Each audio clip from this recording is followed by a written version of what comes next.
Toutes choses bonnes en ce temps. Amen. Amen. Nous allons prendre les Écritures saintes. Nous sommes dans le livre de Luc. Luc chapitre 24.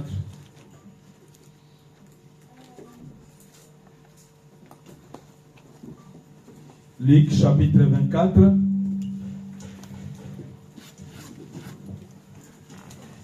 Luc chapitre 24, nous commençons à partir du verset 13.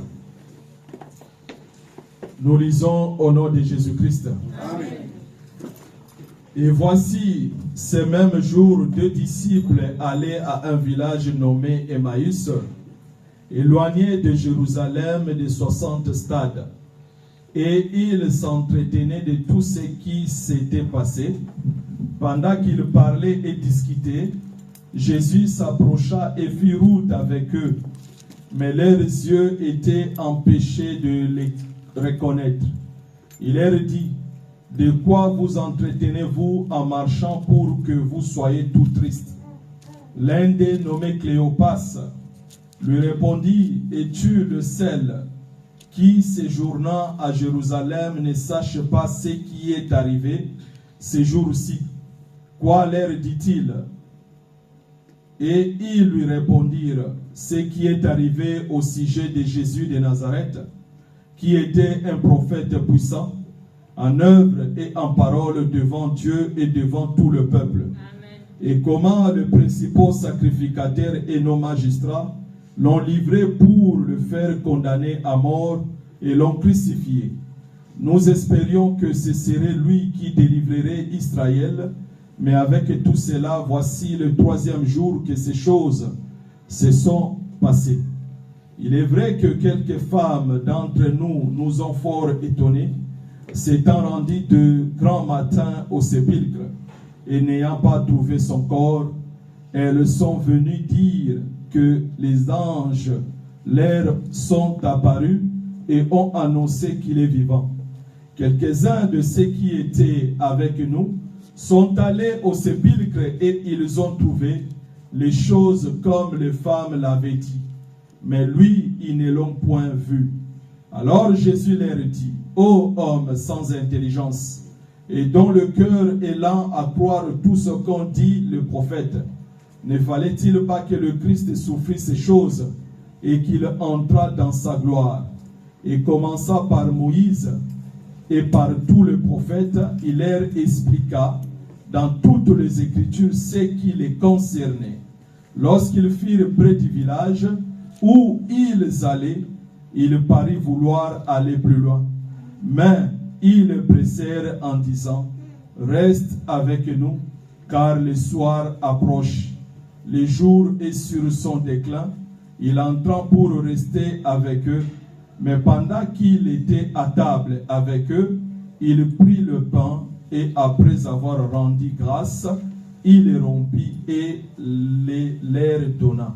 Alors leurs yeux s'ouvrirent et ils reconnurent, mais il disparut de devant eux. Et ils se dirent l'un à l'autre, notre cœur ne brûlait-il pas au-dedans de nous lorsqu'il nous parlait en chemin et nous expliquait les Écritures. Amen. Mettons-nous assis, que le Seigneur Jésus-Christ vous bénisse. Nous allons prendre le verset que nous avons mis dans l'invitation, Hébreux chapitre 11. Hébreux chapitre 11, le verset 6. Les Saintes Écritures déclarent ceci plutôt. Nous sommes dans le livre des Hébreux chapitre 11, verset 6 à 7. Or, sans la foi, il est impossible de lui être agréable, car il faut que celui qui s'approche de Dieu croie que Dieu existe et il est le rémunérateur de ceux qui le cherchent. C'est par la foi que Noé, divinement averti des choses qu'on ne voyait pas encore et saisi d'une crainte respectueuse, construisit une arche pour sauver sa famille. C'est par elle qu'il condamna le monde et devint l'héritier de la justice qui s'obtient par la foi. Amen. Amen. Et nous le croyons que ta présence dans ces lieux, ce n'est pas en vain. Il suffit seulement de nous accorder une attention soutenue. Tu vas entendre des choses et tu vas comprendre l'amour du Seigneur vis-à-vis de ton âme, l'amour du Seigneur vis-à-vis de toi. Si le Seigneur t'a invité, c'est celui qui a la capacité de réunir les gens. Ce n'est ni le pasteur, ce n'est ni un frère, mais dans l'ensemble, c'est le Seigneur qui conduit nos pas. Et laisse-moi te dire encore cet après-midi que le nombre de jours qui te restent à passer sur cette terre, seul le Seigneur qui les connaît. Et il savait aussi que dans sa préscience, au jour d'aujourd'hui, tu seras dans ces lieux pour écouter sa parole. Voilà pourquoi je te demanderai encore une fois de nous accorder une attention soutenue. Nous le savons comme l'Écriture témoigne que racheter le temps car les jours sont mauvais. Effectivement, réellement, les jours sont mauvais. Amen. Car si le Seigneur t'a dit, ou si le Seigneur te demande de racheter le temps car les jours sont mauvais, c'est pour dire simplement que il y a eu un temps que tu étais dans le monde. Il y a eu un temps que tu étais dans le monde. Et ce temps-là, tu n'as pas connu le Seigneur. Mais le temps que tu as connu le Seigneur, c'est lui réellement qui est baptisé du Saint-Esprit. Il va regretter tout le temps qu'il a perdu dans le monde. Il cherchera encore davantage de connaître ces dieux-là. Voilà pourquoi le Seigneur nous invite et nous demande de racheter le temps, de savoir créer le temps pour la gloire de son nom, de savoir créer le temps pour écouter sa parole. Oui, certainement, nous sommes en train de développer cette écriture de Hébreux chapitre 11 au verset 6. L'écriture témoigne ceci que celui qui s'approche de Dieu, il doit croire que Dieu existe. Il doit croire que Dieu existe et il est le rémunérateur de ceux qui le cherchent. Or, sans la foi, il est impossible de lui être agréable. Le Seigneur demande à ses enfants d'avoir la foi. Nous avons tout expliqué dans notre séance précédente, mais aujourd'hui nous allons avancer parce qu'il ne faut pas oublier que nous sommes dans l'évangélisation. On va essayer de présenter des choses par la mesure de la grâce du Seigneur. Il suffit seulement, donne-nous ton oreille pendant que tu es assis sur la chaise. Ne fais pas défiler tes pensées. Nous le croyons que le Seigneur est là. Le Seigneur est avec vous et avec nous plutôt. Et le Seigneur, il est vivant. Il est celui qui écoute la prière de ses enfants et il est celui qui répond à la prière aussi de ses enfants. Nous le croyons réellement que aussi longtemps le Seigneur t'a invité, il a des choses à résoudre dans ta vie. Il a des choses à te corriger. Il a des choses à te montrer et il a des choses vraiment à te faire voir. Car notre Dieu est vivant. Cependant, je te dirai une chose que nous venons de lire dans le livre de Luc chapitre 24. Certainement, on a lu ensemble. Peut-être tu n'as pas attiré attention à ce que nous venons de lire. Dans le livre de Luc chapitre 24, le Seigneur Jésus-Christ, le Dieu véritable, le Tout-Puissant, il était venu dans ce monde pour sauver son peuple. Il était venu dans ce monde pour sauver ses enfants. Le Seigneur, il a fait l'œuvre. Mais l'œuvre qu'il a fait, il avait des disciples avec lui. Il marchait avec les disciples. Mais les disciples ne pouvaient jamais imaginer que le Seigneur allait mourir. Ils ne pouvaient jamais imaginer cela. Bien que le Seigneur, dans la prophétie, il prédisait qu'il est venu comme le grain de blé. Si le grain de blé ne tombe pas à terre, ne tombe à terre et ne meurt, il va rester tout seul. Mais si le grain de blé, il tombe à terre et il meurt, il va produire beaucoup de fruits. Mais tous ces langages, les disciples ne les comprenaient pas. Les disciples ne le saisissaient pas.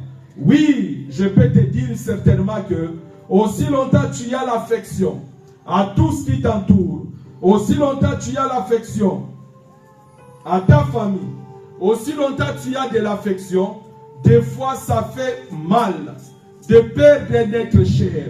Parce qu'en ces jours-là, sur le chemin d'Emmaüs, les disciples étaient tout tristes. Suivez très bien. Ils étaient tout tristes parce qu'ils ne croyaient pas le Dieu puissant, le Dieu véritable, le tout-puissant Jésus-Christ. Il allait donner son âme.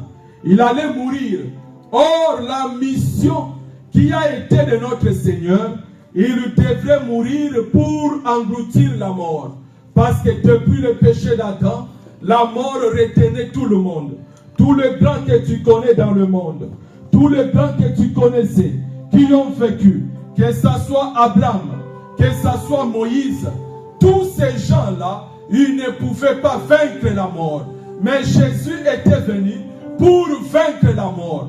Or, pour qu'il vainque la mort, il devrait passer lui-même par la mort aussi. Mais les disciples, ils ne comprenaient pas l'œuvre de la croix. Les disciples sur le chemin d'Emmaüs, ils étaient tout tristes. Après 3 jours de la mort de notre Seigneur, ils marchaient sur le chemin d'Emmaüs. Ils étaient tout tristes. Mais cependant, laisse-moi te dire, la tristesse peut t'envahir. Des situations difficiles peuvent t'accabler.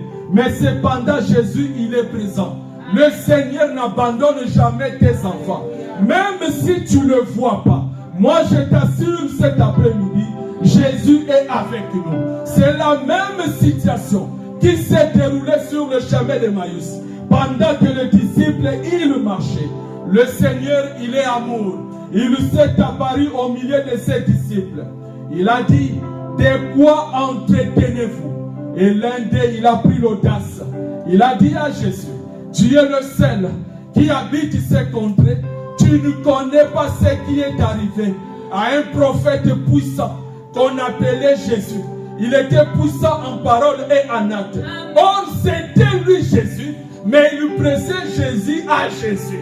C'est pour dire que si le Seigneur ne te révèle pas ce qu'il est, tu pourras dire n'importe quoi au devant de certaines situations.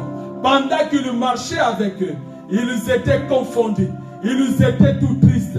Laisse-moi te dire, même si la Bible nous demande de se réjouir en Jésus, mais il y a des fois, la tristesse peut nous accabler. Il y a des fois, des situations difficiles peuvent nous accabler. De la même façon, Cléopas, il a répondu à Jésus, tu es le seul que tu ne connais pas ce qui est arrivé au prophète qu'on appelait Jésus. Il était un homme puissant en parole et en acte. Pendant qu'il parlait, Jésus-Christ leur a dit, oh homme, vous êtes là à comprendre. Fallait-il pas que le Christ meure? Amen. Amen. Nous sommes ensemble. Oh homme sans intelligence, fallait-il pas que le Christ meure et que s'accomplisse sur lui ce qu'ont dit les prophètes, ce qu'ont dit Moïse? Et en cela, le Seigneur, il a pris le temps de commencer à leur expliquer les Écritures. Amen. Pendant qu'il parlait, il échangeait avec Jésus. Ne t'étonne pas, aujourd'hui, nous avons des prédicateurs, au lieu qu'ils laissent Jésus leur enseigne, et ils enseignent encore Jésus. Ce n'est que l'aveuglement. Or, le Seigneur connaît toutes choses. Le Seigneur connaît toute situation. Mais pendant qu'il parlait, le Seigneur aime que tu présentes ta situation. Le Seigneur aime que tu parles. Pendant qu'il parlait, ils étaient sur la route. Le soleil était à son déclin. Le Seigneur, il a fait semblant de les quitter et de partir. Ils l'ont retenu pour qu'ils viennent habiter avec eux. Oui, il faut inviter le Seigneur dans ta vie. Il faut chercher à inviter le Seigneur dans ta vie. Le Seigneur a fait semblant de passer. Il aime qu'on l'invoque. Il aime qu'on l'appelle. Ils ont appelé le Seigneur pour passer nuit avec eux.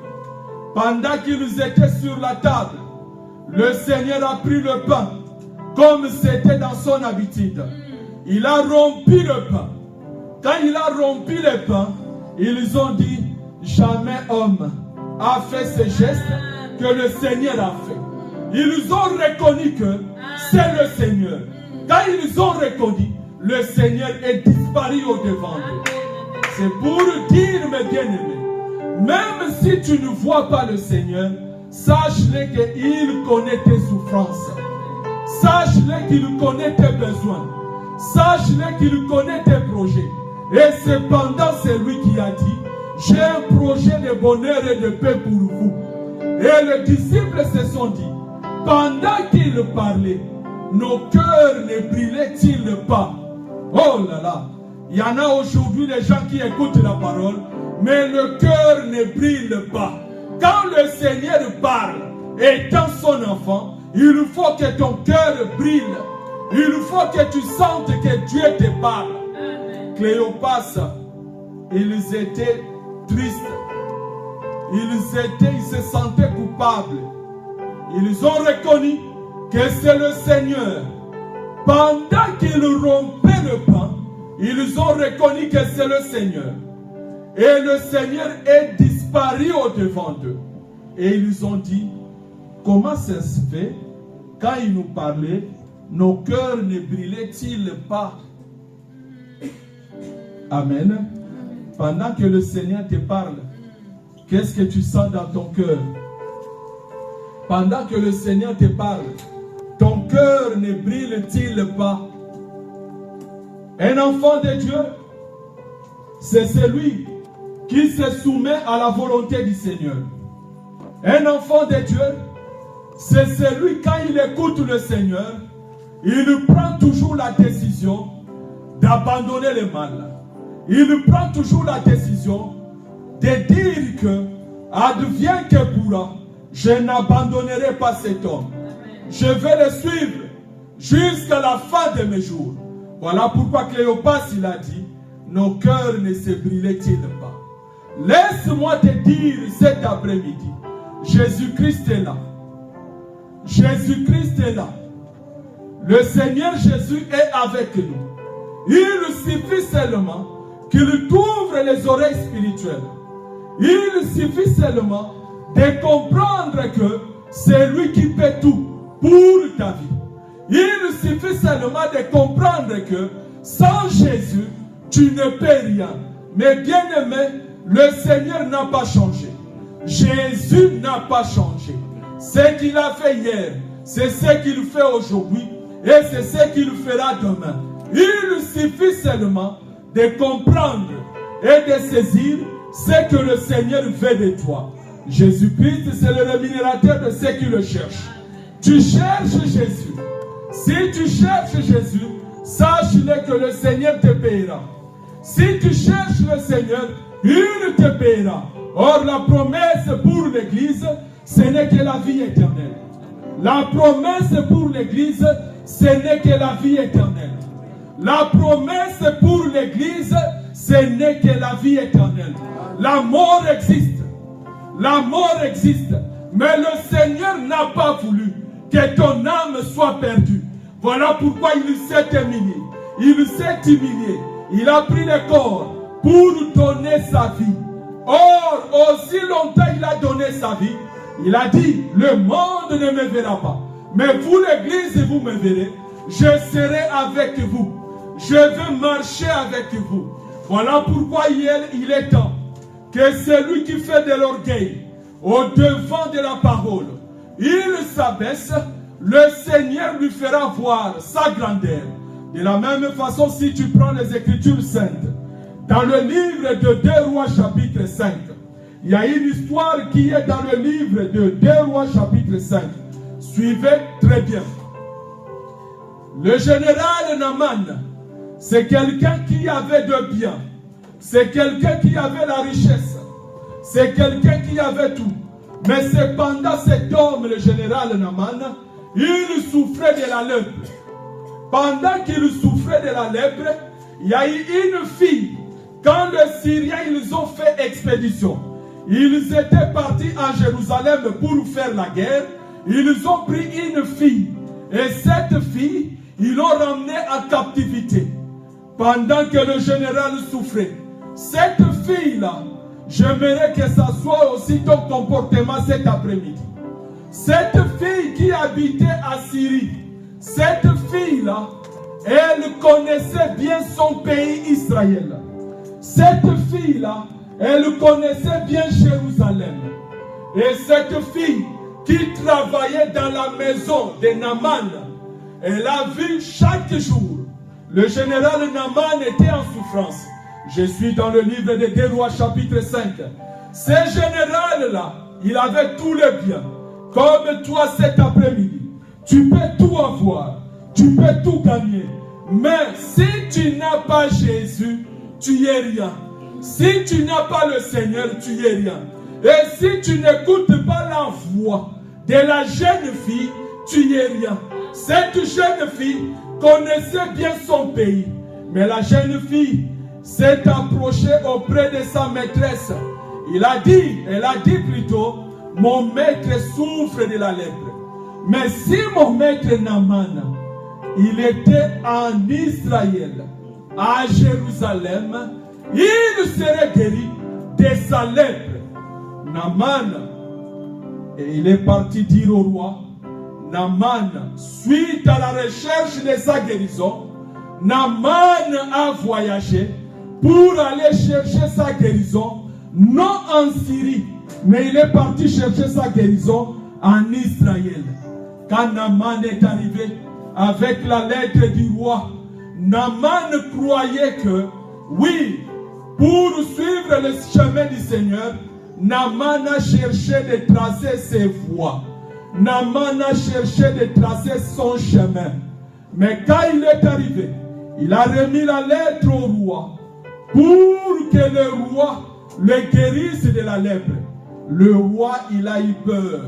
Il a pris la lettre, il a déchiré pour dire que je ne suis pas à la place de Dieu.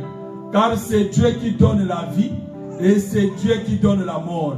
Parce que la lèpre conduit un homme à être loin de la ville. La lèpre, c'est une maladie qui rend les gens insensibles. La lèpre, c'est une maladie qui s'éloigne des gens de Dieu. Naaman s'est approché avec sa maladie.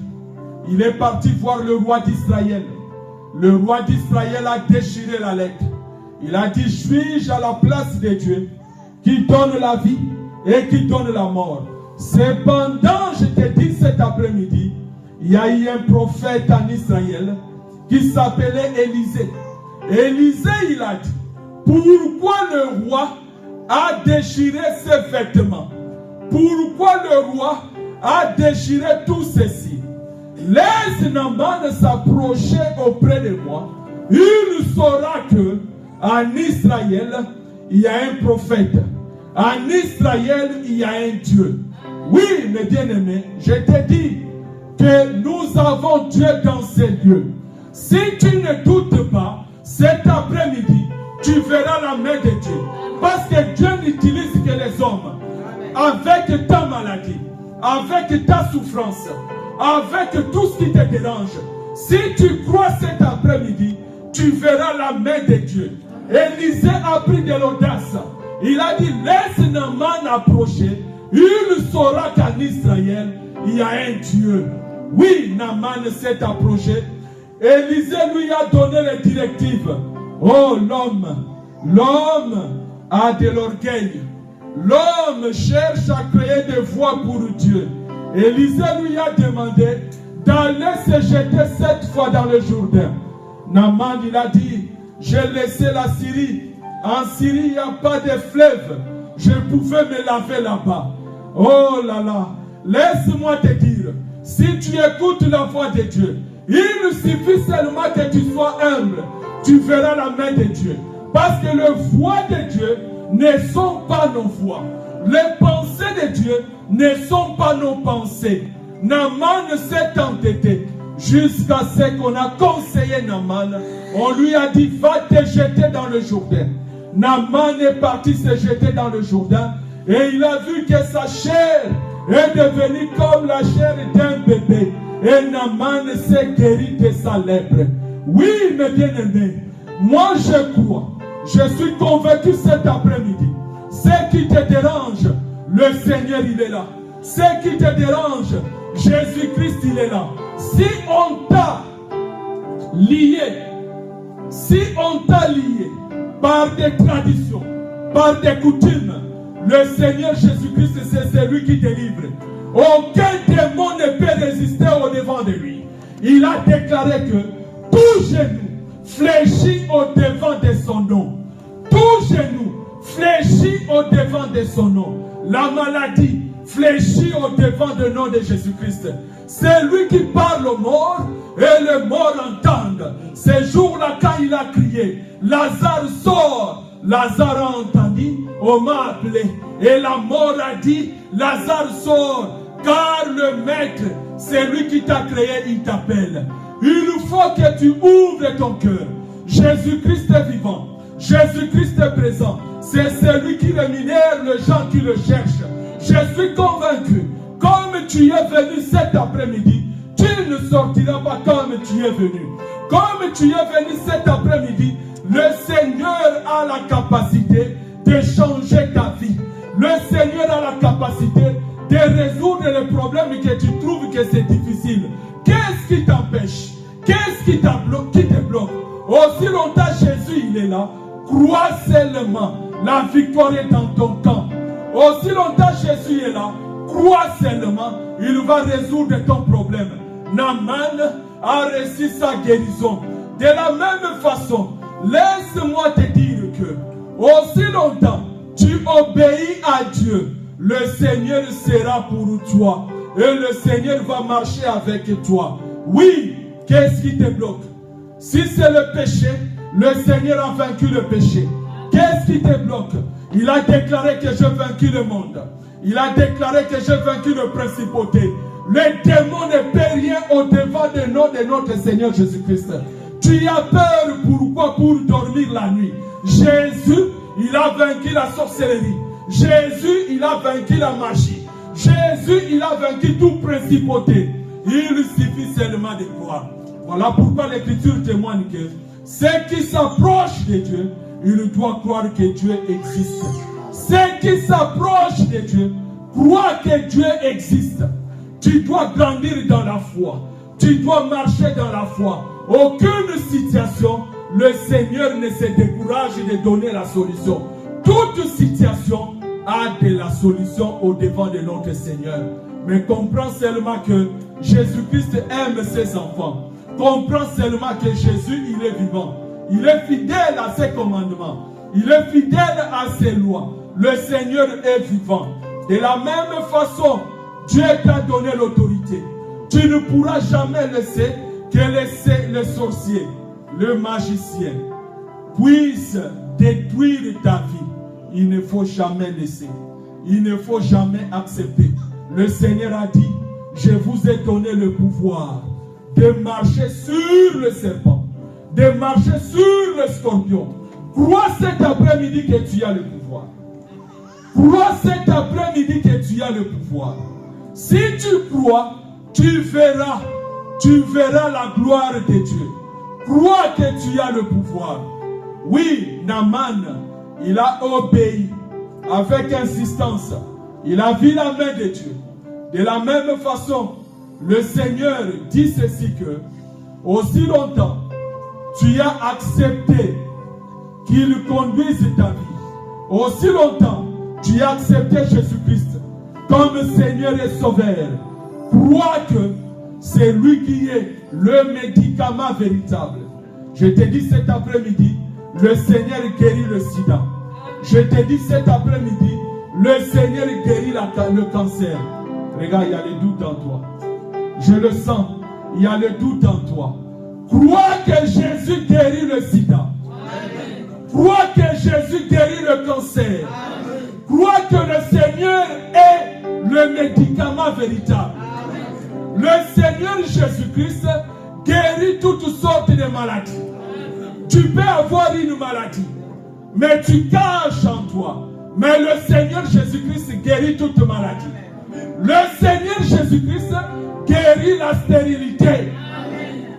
Si tu crois comme ça, acclame pour le Seigneur.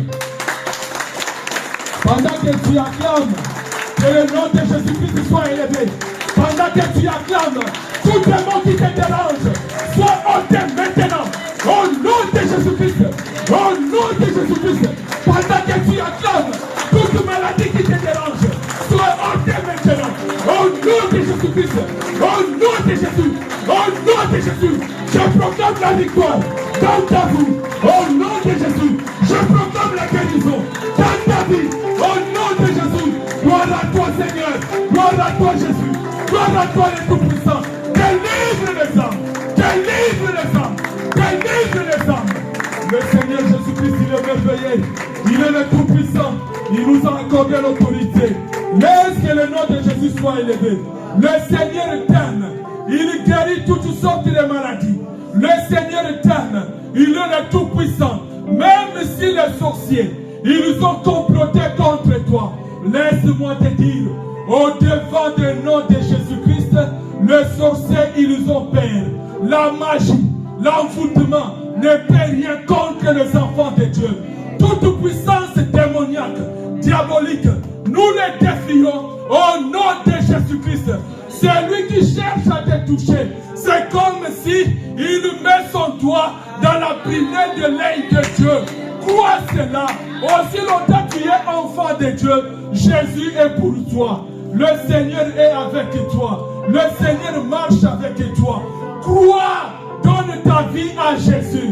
Le Seigneur est le Dieu véritable. Il n'a jamais menti quelqu'un. Il n'a jamais trahi quelqu'un. Si tu donnes ta vie, tu verras la gloire de Dieu. Si tu donnes ta vie, la stérilité va partir. Si tu donnes ta vie, Jésus-Christ sera le vrai ami. Et c'est celui qui déclare dans le livre de Osée, il est le véritable ours. Oui, laisse-moi t'apprendre cet après-midi. Si tu ne le savais pas, le Seigneur est le véritable ours. Le Seigneur est le véritable lion. Quel qu'en soit le combat qui peut t'entourer, dans le livre d'Hébreux, dans le livre de Osée plutôt, Dieu déclare ceci que c'est lui qui touche l'enfant de Dieu, le Seigneur va se manifester comme de l'ours. Amen. Le Seigneur va se manifester comme un lion pour aller délivrer ses enfants. Il a dit ceci que je suis l'ours qui déchire. Je suis comme la lionne, comme une ours qu'on a volé ses petits. Oui, tu es enfant de Dieu qui a volé ta vie, qui a pris ta vie, il a mis ça en otage. Même si Bakundayo n'a à maï, le Seigneur a la capacité de te sortir. Parce que c'est lui qui est le vrai crocodile. Même si Bachayo Nikolo Yanzete, c'est lui qui est le véritable aigle. Il va te suivre pour t'arracher. Il faut que tu crois. Aujourd'hui les chrétiens, ils sont timides. Aujourd'hui les chrétiens, ils ont peur des magiciens. Laisse-moi t'apprendre. C'est le Seigneur qui a créé le diable et Satan. C'est le Seigneur Jésus-Christ qui a créé tous les sorciers que tu connais. Même ceux qui sont au fond de ton village. Ils ont peur de Jésus-Christ. N'as-tu pas lu?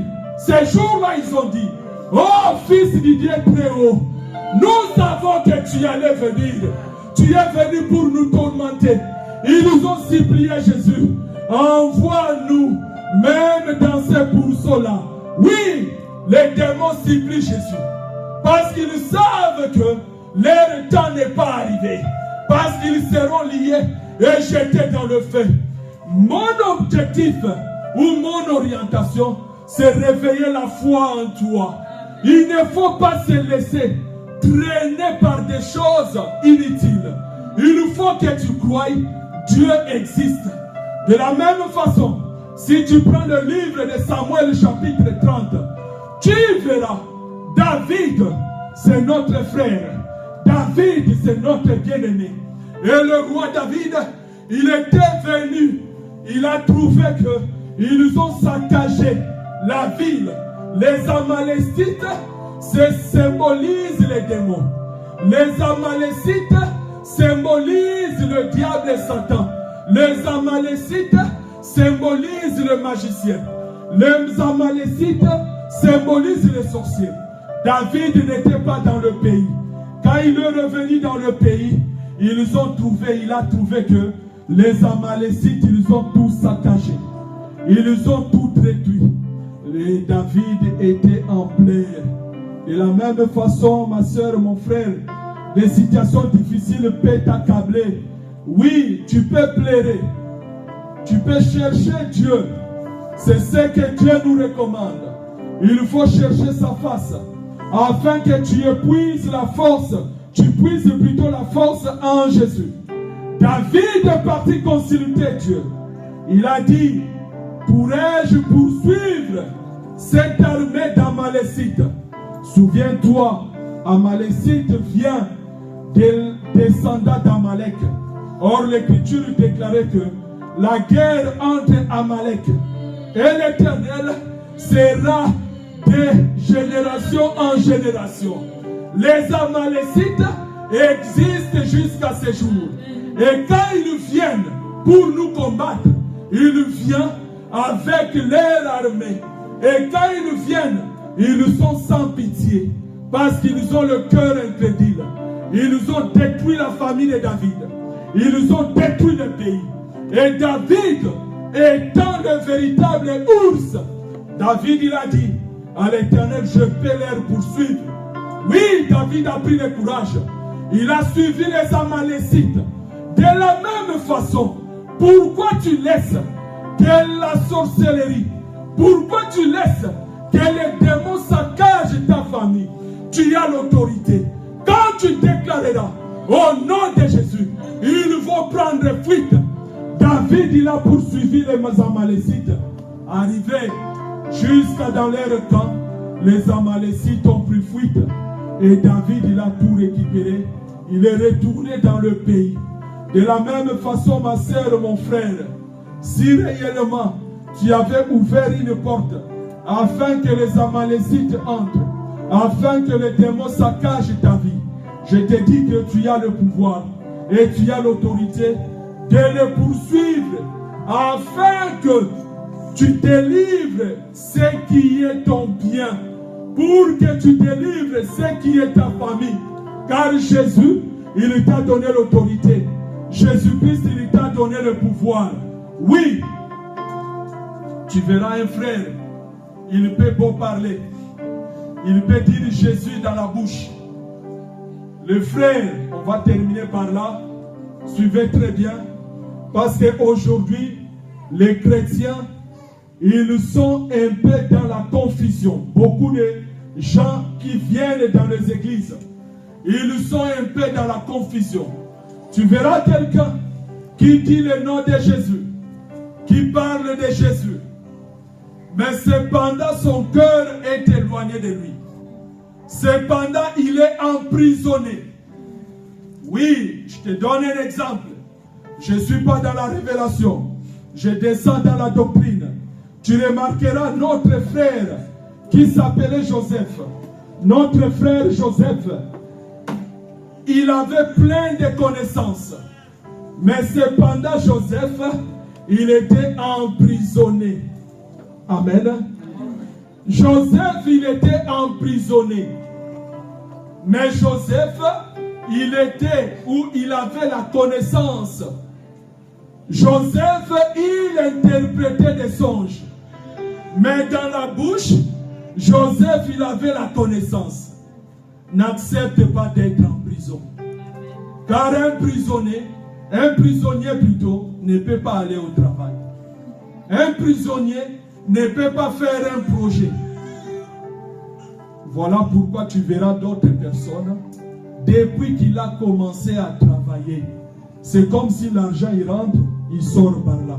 Il rentre ici, il sort par là. Attention, peut-être tu as la visitation des Amalécites. Amen.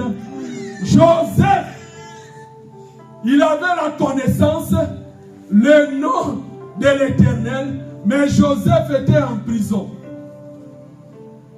Un prisonnier, on lui donne le vêtement. Quel vêtement que tu portes? On t'a déjà collé un nom. Pourquoi? Parce que tu as toujours cette habitude. Or, cette habitude-là, que Dieu condamne, que le pasteur condamne, cette habitude-là, c'est le vêtement de prison, avec le nom de Jésus, dans la bouche. Or, il faut que Dieu te fasse grâce, pour qu'il te donne le nom nouveau, pour qu'il t'enlève le vêtement. Tu peux avoir le nom de Jésus, mais tu es là, tout le temps dans l'impudicité, tout le temps dans la dictature, tout le temps dans les incites. Tu es emprisonné. Amen. Tu es emprisonné. Un enfant de Dieu, c'est celui qui est affranchi par Jésus. Vous connaîtrez la vérité et la vérité vous affranchira. Ça ne sert à rien de dire que tu pries. Il faut que les actes, tes œuvres, témoignent que tu as changé le nom. Tu as changé le vêtement. Tu portes un nom nouveau. Lorsque cet après-midi, que tu portes un nom nouveau, si on te disait que tu es stérile, je te dis cet après-midi que tu t'appelleras maintenant que tu as la fécondité en toi. Amen. Tu n'es plus stérile. Amen. Laisse que cet après-midi, si la disette, la misère t'accablait, moi je te dis cet après-midi que la richesse te suive. Amen. Tu es en Europe, mais tu n'arrives même pas à trouver une baguette pour manger. Ne laisse pas les Amalécites t'environner. Il faut que tes yeux s'ouvrent au nom de Jésus-Christ. Il faut que tes yeux s'ouvrent au nom de Jésus-Christ. Tu peux avoir le nom de Jésus dans la bouche, mais cependant tu es emprisonné. Joseph, quand il sortait, il avait le vêtement des prisonniers. Il sortait avec ça. Mais Joseph, il était vraiment plein de connaissances. Plein de connaissances. Mais il était emprisonné. Or, quand tu sors de la prison, tu remarqueras que ta vie doit changer. Et tu vas porter un autre vêtement. Le vêtement que tu vas porter, tout le monde verra que dans cet homme, il y a un changement. Amen. Il y a un changement dans cet homme. Dans cette sœur, il y a un changement. Parce que tu as ôté le vêtement des prisons. Amen. Mais retiens ce que nous venons de vous dire. En conclusion plutôt, tu as l'autorité, tu as le pouvoir. Ne laisse jamais que les démons gagnent davantage ta vie. Gagne davantage la vie de ta famille. Tu es une ours. Ne laisse pas tes biens que l'ennemi joue avec cela. Fais-toi comme David. Suis. Tu le suis afin d'arracher ce que l'ennemi a pris. Car Dieu, n'as-tu pas lu, il est le Dieu de restitution. Amen. Il est le Dieu de restitution. On te connaissait que tu es impoli. Tu es insolente. Sors dans cette prison. Porte un habit nouveau. Que le nom de Jésus-Christ soit glorifié. Amen. Et comprends que c'est lui qui est le vrai médicament.